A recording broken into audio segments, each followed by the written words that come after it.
ಬೆಳಗಿನ 7 ಗಂಟೆ. ಬೆಂಗಳೂರು ನಗರದ ಮಧ್ಯಭಾಗದ ಅಪಾರ್ಟ್ಮೆಂಟ್ನಲ್ಲಿ ಕಾರುಗಳ ಹಾರ್ನ್, ಬಸ್ಗಳ ಶಬ್ದ, ಜನರ ಓಟ ಎಲ್ಲವೂ ಒಂದೇ ಸಮಯದಲ್ಲಿ ಗದ್ದಲಿಸುತ್ತಿದ್ದವು. ಆ ಗದ್ದಲದ ಮಧ್ಯೆ ರಮೇಶ್ ತನ್ನ ಟೈ ಸರಿಪಡಿಸುತ್ತಾ ಲ್ಯಾಪ್ಟಾಪ್ ಬ್ಯಾಗ್ ಹಿಡಿದು ಹೊರಟ.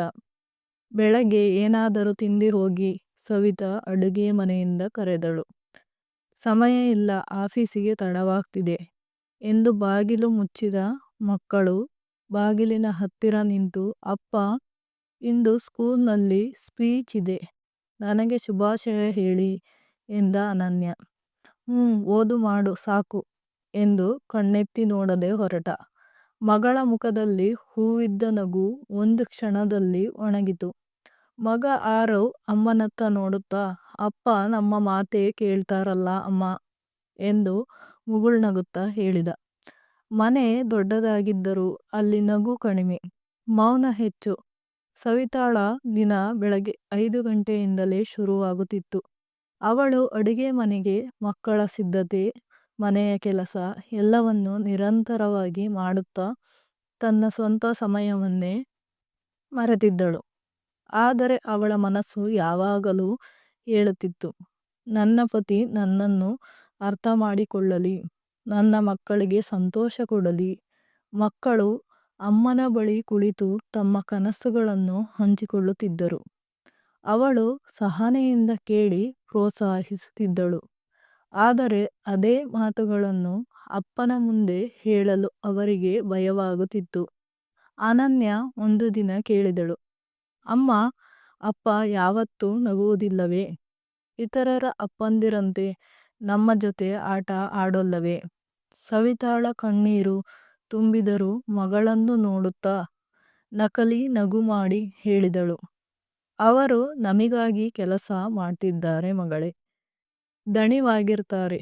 ಆದರೆ ಹೃದಯದೊಳಗೆ ಹೇಳಿಕೊಂಡಳು, ದಣಿವಿಗೆ ಪರಿಹಾರ ಪ್ರೀತಿ, ಕೋಪವಲ್ಲ. ಆಫೀಸ್ನಲ್ಲಿ ರಮೇಶ್ ಎಲ್ಲರಿಗೂ ಗಂಭೀರ, ಕಠಿಣ ಬಾಸ್. ಅವನ ಮಾತು ತೀಕ್ಷ್ಣ, ನಿರ್ಧಾರ ದೃಢ. ಆದರೆ ಒಳಗೆ ಅವನ ಒತ್ತಡದ ಸಿಡಿಲಾಗಿದ್ದ ಅವನ ಬಾಸ್ ಗುರಿ, ಸಮಯ, ಲಾಭ ಇವುಗಳ ಹೊರತಾಗಿ ಬೇರೆ ಮಾತನ್ನೇ ಮಾಡಲಿಲ್ಲ. ಈ ತಿಂಗಳ ಟಾರ್ಗೆಟ್ ಮುಗಿದರೆ ಬೋನಸ್, ಇಲ್ಲದಿದ್ದರೆ ನಿನ್ನ ಸ್ಥಾನವನ್ನೇ ಯೋಚಿಸು ಎಂದು ಎಚ್ಚರಿಕೆ ನೀಡಿದನು. ರಮೇಶ್ಗೆ ಹೃದಯದ ಶಾಂತಿ ನಶಿಸಿಕೊಂಡಿತು. ಮನೆಯವರು ಅವನನ್ನು ಸಾಂತ್ವನ ನೀಡಬಹುದು ಎಂದು ಅವನು ಭಾವಿಸಲಿಲ್ಲ. ಹೆಂಡತಿ ತನ್ನನ್ನು ಅರ್ಥ ಮಾಡಿಕೊಳ್ಳುವುದಿಲ್ಲ ಎಂಬ ತಪ್ಪು ಕಲ್ಪನೆ ಅವನ ಮನಸ್ಸನ್ನು ಆವರಿಸಿತ್ತು. ಒಂದು ದಿನ ಮಹತ್ವದ ಪ್ರೆಸೆಂಟೇಷನ್ನಲ್ಲಿ ದೊಡ್ಡ ತಪ್ಪು ಬಿತ್ತು. ಬಾಸ್ ಕೋಪದಿಂದ ಎಲ್ಲರ ಮುಂದೆ ಕೂಗಿ ಹೇಳಿದ, ರಮೇಶ್, ಇಷ್ಟು ವರ್ಷಗಳಲ್ಲಿ ಇಂತಹ ನಿರ್ಲಕ್ಷ್ಯ ಮಾಡಿರುವುದಿಲ್ಲ. ನೀನು ನನ್ನ ನಂಬಿಕೆಯನ್ನು ಹಾಳು ಮಾಡುತ್ತಿದ್ದೀಯಾ? ನಿನ್ನಂತಹವನನ್ನು ನಾನು ಹೇಗೆ ನಂಬಲಿ? ಅವಮಾನದಿಂದ ಅವನ ಕಣ್ಣು ಕೆಂಪಾಯಿತು. ಅವನು ತನ್ನ ಸಹೋದ್ಯೋಗಿಗಳ ಮುಂದೆ ತಲೆ ತಗ್ಗಿಸಿಕೊಂಡ. ಅವನ ಆತ್ಮಗೌರವಕ್ಕೆ ಬಿರುಕು ಬಂದಿತು. ಅದೇ ಕೋಪವನ್ನು ಅವನು ರಾತ್ರಿ ಮನೆಗೆ ಹೊತ್ತುಕೊಂಡು ಬಂದನು.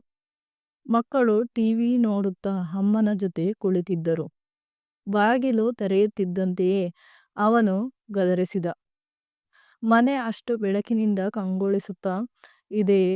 ನಾನು ನರಕದಲ್ಲಿ ಬದುಕುತ್ತಿದ್ದೇನೆ, ನಿಮಗೆ ಹಬ್ಬದ ಸಂಭ್ರಮಬೇಕೇ?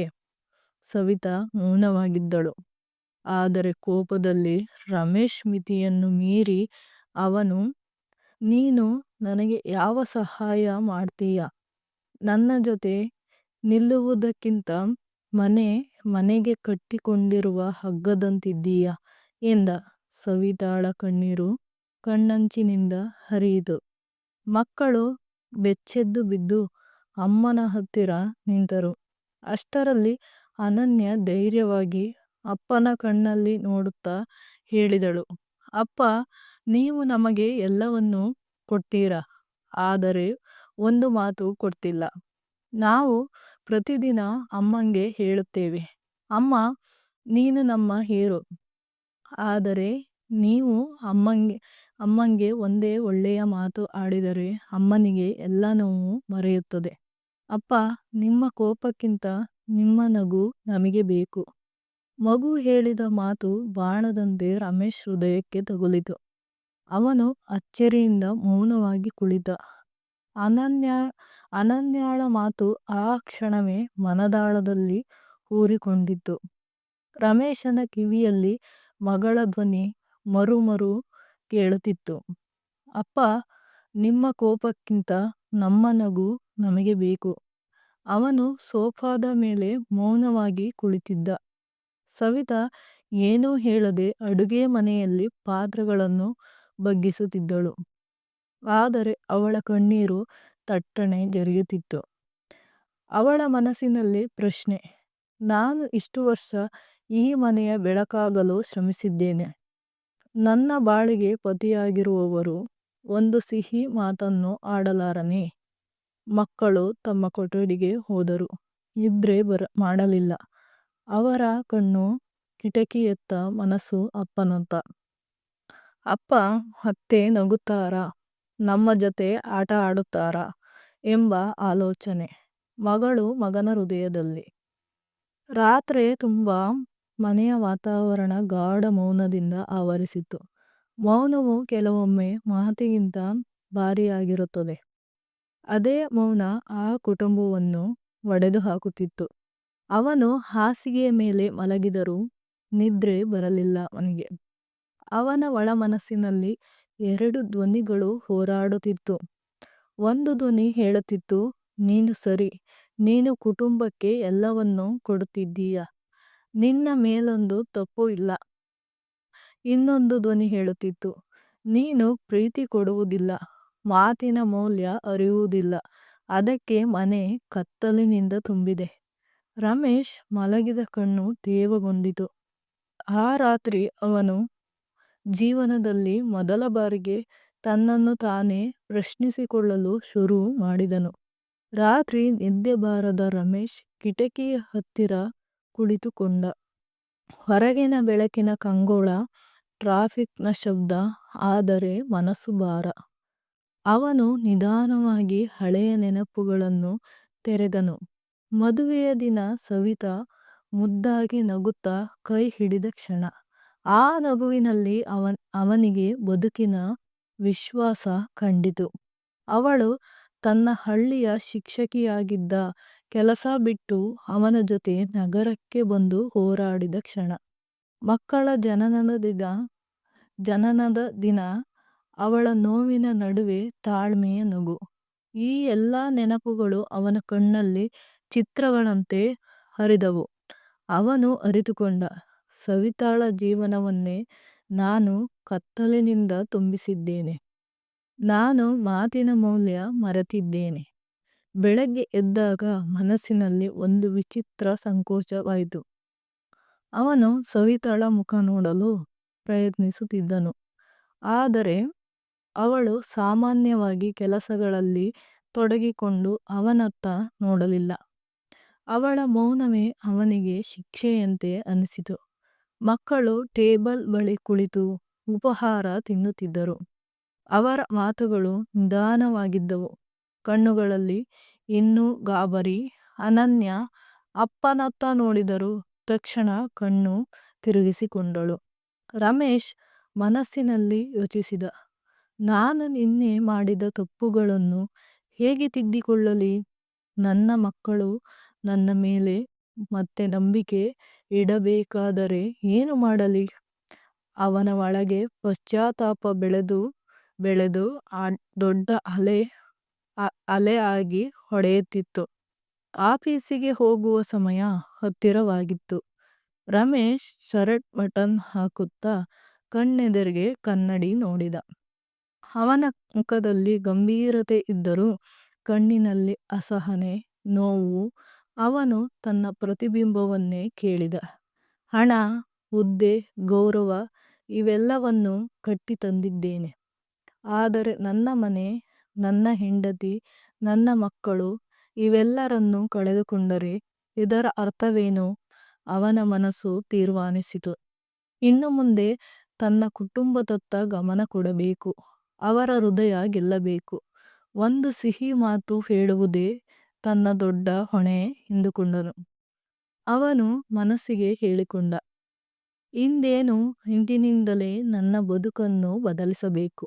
ಆಫೀಸಿನಿಂದ ಹಿಂತಿರುಗುವಾಗ ರಮೇಶ್ ಕಾರು ನಡೆಸುತ್ತಿದ್ದರು. ಮನಸ್ಸು ಮನೆಯಲ್ಲೇ. ಮನೆಗೆ ತಲುಪಿದಾಗ ಬಾಗಿಲು ತೆರೆಯಿತು.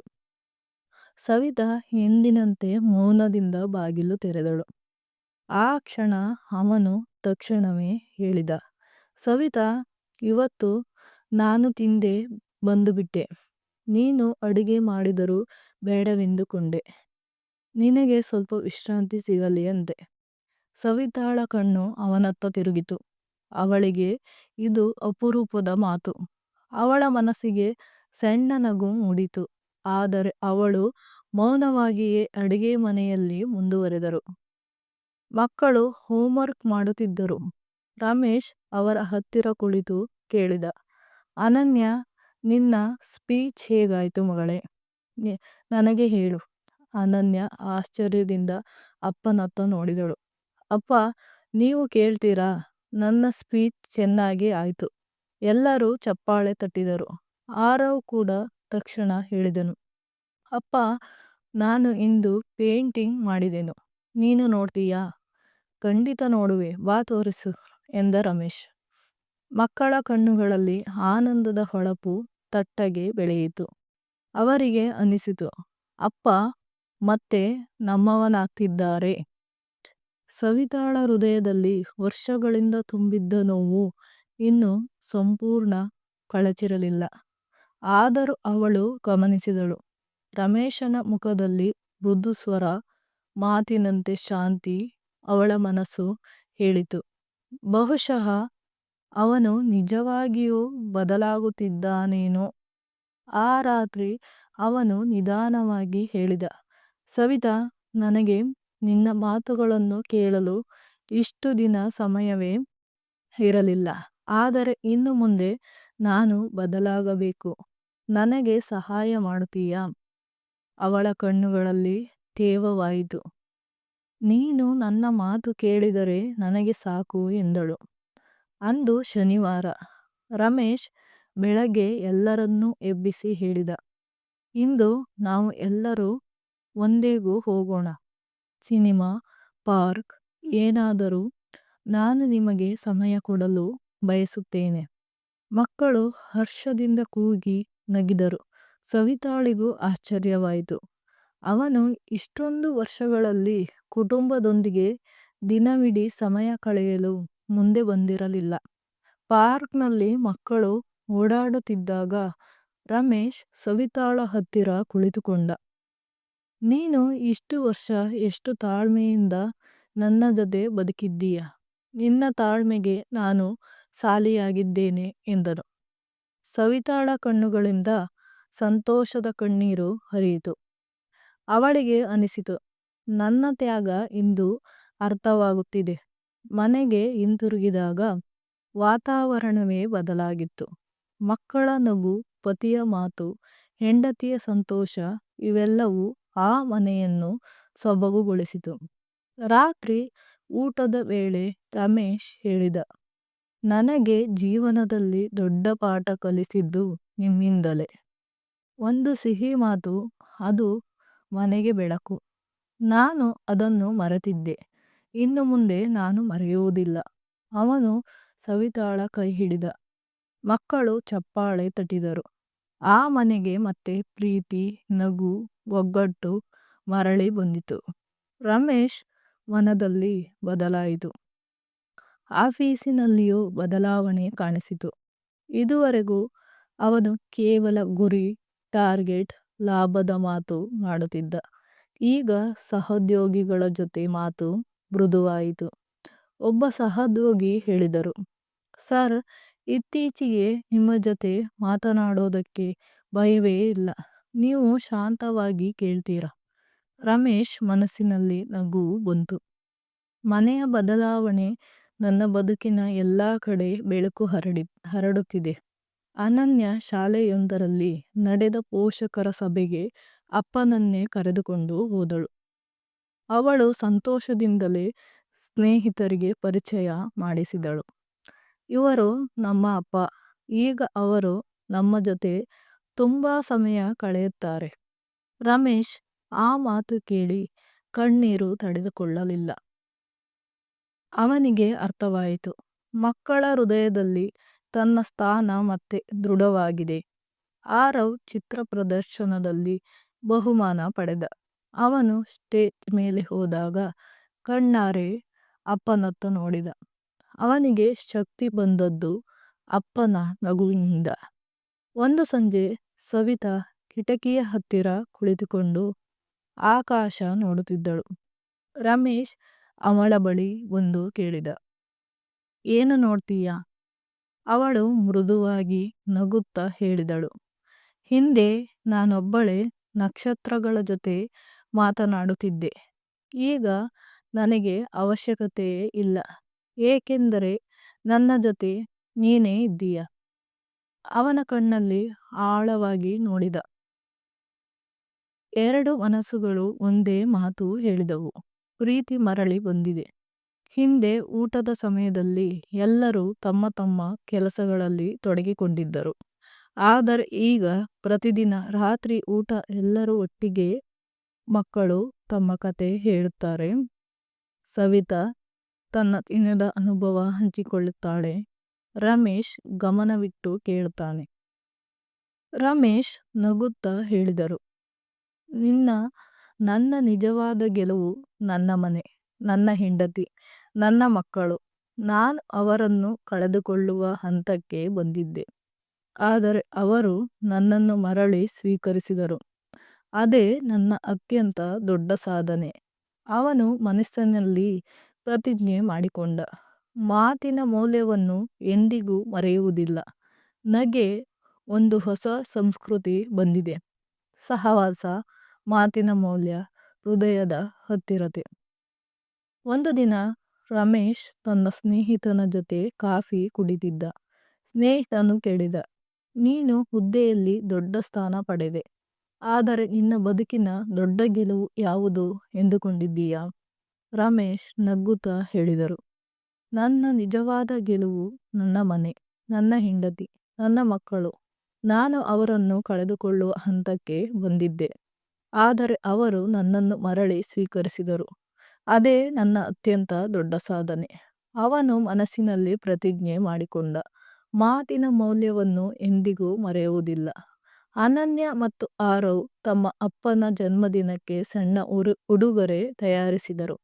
ಅವರು ತಮ್ಮ ಕೈಯಿಂದ ಒಂದು ಕಾರ್ಡ್ ಮಾಡಿದರು. ಅದರ ಮೇಲೆ ಬರೆಯಲಾಗಿತ್ತು, ಅಪ್ಪ, ನೀವು ನಮ್ಮ ಜೀವನದ ಹೀರೋ. ಇನ್ನು ಮುಂದೆ ಯಾವತ್ತೂ ನಮ್ಮ ಜೊತೆ ಇರಬೇಕು. ರಮೇಶ್ ಕಾರ್ಡ್ ಓದಿ ಕಣ್ಣೀರು ಹಾಕಿದ. ಅವನಿಗೆ ಇದು ದೊಡ್ಡ ಎಂತಾಗಿತ್ತು. ನೆರೆಮನೆಯ ಅಜ್ಜಿ ಒಮ್ಮೆ ಸವಿತಾಳಿಗೆ ಹೇಳಿದರು, ಮಗುವೆ, ರಮೇಶ್ ಅವರು ತುಂಬಾ ಬದಲಾಗಿದ್ದಾರೆ. ಈಗ ಅವರನ್ನು ನೋಡಿದರೆ ಮನೆತನದ ಪ್ರೀತಿಯ ಅಪ್ಪ, ಒಳ್ಳೆಯ ಗಂಡನಂತೆ ಕಾಣುತ್ತಿದ್ದಾರೆ. ನಿನಗೆ ಅದೃಷ್ಟ. ಸವಿತಾಳ ಹೃದಯದಲ್ಲಿ ಹೆಮ್ಮೆ ತುಂಬಿತು. ಅವಳು ಯೋಚಿಸಿದಳು, ಒಂದು ಹೆಂಗಸಿನ ತಾಳ್ಮೆ, ಒಂದು ಗಂಡನ ಪಶ್ಚಾತ್ತಾಪ, ಇವೆರಡು ಸೇರಿ ಮನೆಯ ಗತಿ ಬದಲಾಯಿಸಬಹುದು. ಅನನ್ಯ ತನ್ನ ದಿನಚರಿಯಲ್ಲಿ ಬರೆದಳು, ನಮ್ಮ ಅಪ್ಪ ಈಗ ಬದಲಾಗಿದ್ದಾರೆ. ಅವರು ನಮ್ಮ ಜೊತೆ ಆಟ ಆಡುತ್ತಾರೆ, ಕತೆ ಹೇಳುತ್ತಾರೆ. ನಾನು ದೊಡ್ಡವಳಾದ ಮೇಲೆ ಕೂಡ ನನ್ನ ಜೀವನದಲ್ಲಿ ಅವರಂತೆ ಮಾತಿನ ಮೌಲ್ಯ ಕಲಿಯಬೇಕು. ಆರವ್ ತನ್ನ ಪೇಂಟಿಂಗ್ನಲ್ಲಿ ಕುಟುಂಬವನ್ನು ಬರೆದ, ನಮ್ಮ ಮನೆ ನಮ್ಮ ಸ್ವರ್ಗ. ರಮೇಶ್ ಈ ಚಿತ್ರ ನೋಡಿ ತುಂಬು ಹೃದಯದಿಂದ ಮಕ್ಕಳನ್ನು ಒಪ್ಪಿಕೊಂಡ. ಒಂದು ಸಂಜೆ ಕುಟುಂಬದವರೆಲ್ಲ ಒಟ್ಟಿಗೆ ಕುಳಿತು ಚಹಾ ಕುಡಿದಾಗ ರಮೇಶ್ ಹೀಗೆಂದ, ಸವಿತಾ, ಮಕ್ಕಳೇ, ನಾನು ನಿಮಗೆ ಒಂದು ಮಾತು ಹೇಳಬೇಕಾಗಿದೆ. ಇಷ್ಟು ವರ್ಷ ನಾನು ಹಣ, ಹುದ್ದೆ, ಗೌರವ ಇವೇ ಎಲ್ಲವೂ ಮುಖ್ಯವೆಂದುಕೊಂಡೆ. ಆದರೆ ನಿಜವಾದ ಗೌರವ ನಿಮ್ಮ ಪ್ರೀತಿ, ನಿಜವಾದ ಹುದ್ದೆ, ಒಳ್ಳೆಯ ಗಂಡ ಮತ್ತು ಅಪ್ಪ, ಅದನ್ನು ನಾನು ಮರೆತಿದ್ದೆ, ಕ್ಷಮಿಸಿರಿ. ಸವಿತಾ ಮತ್ತು ಮಕ್ಕಳು ಒಂದೇ ಬಾರಿಗೆ ಹೇಳಿದರು, ನೀವು ಬದಲಾದರೆ ನಮಗೆ ಇನ್ನೇನು ಬೇಕು? ಮನೆ ತುಂಬ ನಗು, ಕಣ್ಣೀರು, ಪ್ರೀತಿ ಹರಿಯಿತು. ಕಥೆಯ ನೀತಿ ಪಾಠವೇನೆಂದರೆ, ಕಥೆಯ ಅಂತ್ಯದಲ್ಲಿ ಮನೆಯಲ್ಲಿ ನಗು, ಪ್ರೀತಿ, ಒಗ್ಗಟ್ಟು ಸಂಪೂರ್ಣವಾಗಿ ಮರಳಿ ಬಂದಿತು. ರಮೇಶ್ ಜೀವನದ ದೊಡ್ಡ ಪಾಠ ಕಲಿತನು. ಮಾತು ಹೃದಯ ಮುರಿಯಲು ಕಾರಣವಾಗಬಹುದು, ಹೃದಯ ಜೋಡಿಸಲು ಕಾರಣವಾಗಬಹುದು, ಹಣದಿಂದ ಮನೆ ಕಟ್ಟಬಹುದು, ಆದರೆ ಮಾತಿನ ಮೌಲ್ಯದಿಂದ ಮಾತ್ರ ಮನೆಯ ಮನಸ್ಸನ್ನು ಕಟ್ಟಬಹುದು. ಆ ದಿನದಿಂದ ಆ ಮನೆಗೆ ಒಂದು ಹೊಸ ಹೆಸರಾಯಿತು.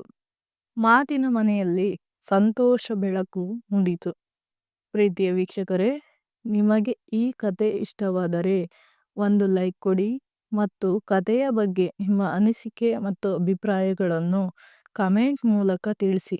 ನಮ್ಮ ಚಾನಲ್ ಅನ್ನು ಸಬ್ಸ್ಕ್ರೈಬ್ ಮಾಡಿಕೊಳ್ಳದೆ ನೋಡುವವರು ಸಬ್ಸ್ಕ್ರೈಬ್ ಮಾಡಿಕೊಳ್ಳಿ. ಈ ಕಥೆಯನ್ನು ನೋಡಿದ ನಿಮಗೆಲ್ಲರಿಗೂ ಧನ್ಯವಾದಗಳು.